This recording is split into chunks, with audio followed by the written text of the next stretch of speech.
Hello everybody. I hope you enjoyed the sun in spite of everything, that you had a good day, and yeah, that you managed with the situation. I moved my computer to my kitchen. Some of you have been sitting at my kitchen table, which is less, it's a highly bourgeois, ugly plastic cover because that was in order to keep it safe from the nails of my cat, Knorringa, mevrouw Knorringa. But mevrouw Knorringa is in the garden and her nails are not in function anymore. So now I can just, yeah, have a bit more sophisticated kitchen.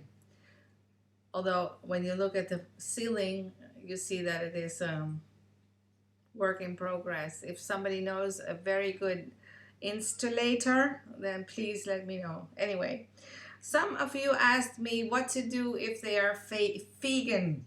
Well, if you're vegan and you don't want a roast egg or an egg at all on your seder table, seder plate, then you can use seeds, because seeds of course are also a symbol, like the egg, of growth, of renewal, of eternal life, of blossoming. So you can use seeds to replace the egg that you don't want to use. Other people are vegetarians and they abhor of a lamb and shank bone. I also don't want to have my lamb slaughtered. I would be very, very, very, very sad if my sheep would be slaughtered. But you can use something else. That's also why I moved to the kitchen, because you can use beets. Everything is filled with beets, and so all over the place is beet juice. And you can imagine that somebody came up with beet juice as a replacement for the blood, but that's not what happened. Actually, in Talmud Psachim 114b, beetroot is mentioned, but the people who talked about that, who read that, didn't really pay attention, because it is there. It is definitely not as a replacement for the shank bone. It is mentioned as one of the two possibilities for eating a cooked meal.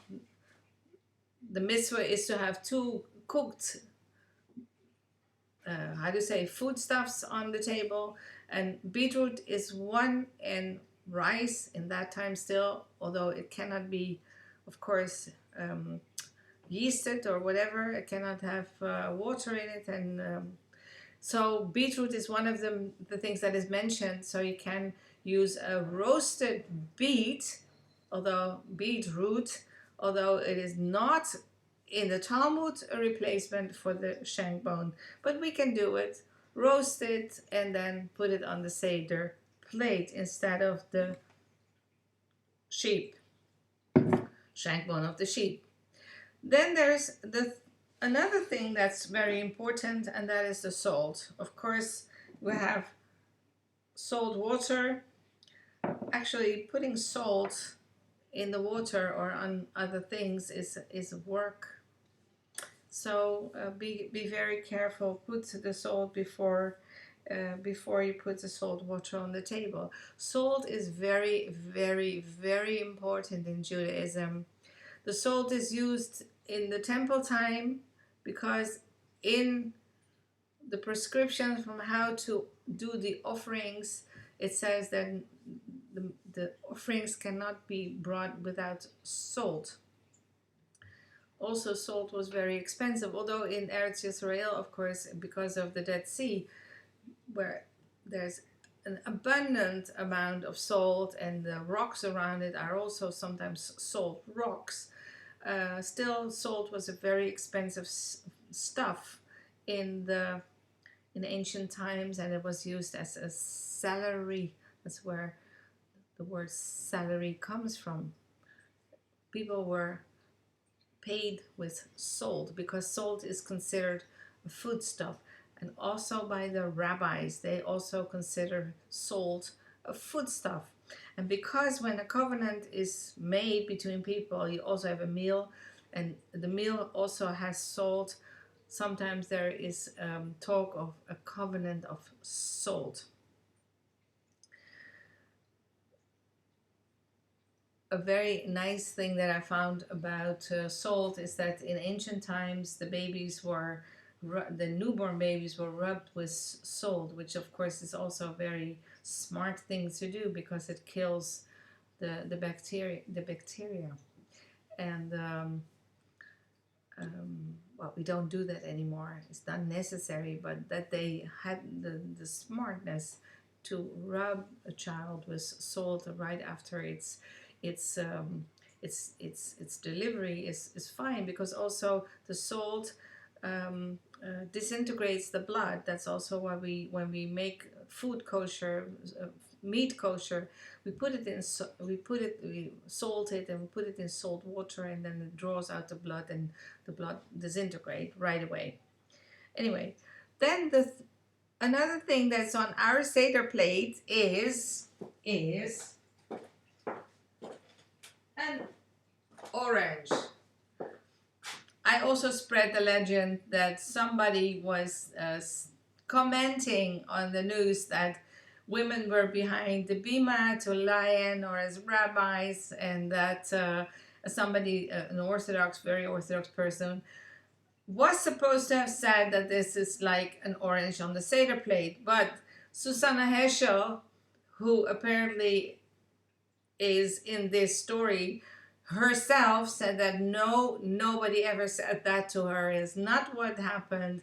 She put it herself on the seder plate in order to focus on lesbians and homosexuals and trans and all the types of people, also widows and all sorts of people who normally are not included enough in our stories. And she wanted to find a symbol in order to remind us of the need of inclusivity, and because you can also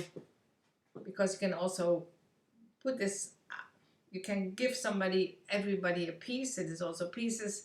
It is even more apt to use it as a sign of inclusivity. And then the last thing that I want to talk about today, there's much more about it, but I want to have a short video today. That is the Kos Miriam, the cup of Miriam. In order to make the story a bit more gender neutral, the Kos Miriam has been introduced because without Miriam and her ability to find water in the wilderness, how would we have survived? How would we have survived? The only time that Moses was supposed to bring forth water from the rock, it went completely wrong, and he was so mad at them already that he just beat the rock, and he should not have done that. He should have spoken to the rock. But Miriam had natural prophetic ability to say, here is water. And that's why the cause Miriam normally is, we have a special cause at BHC, but I mean, this seems a little bit more like a source, like a round thing. Cause Miriam, and we don't drink. I don't think we drink from it, but we could. But anyway, she is honored, as she is honored by singing a song. Normally, also that's what we do at Beet Chidush, and normally we sing a song, the Song of Miriam, but we also have the Kos Miriam, the cup with the water that was as important as the salt is for our life. Salt is indispensable, water is indispensable, and we have this on the Seder table in order to cherish life, because that is what the Seder is about.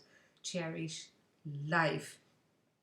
get it away from constriction, get it away from slavery, free it.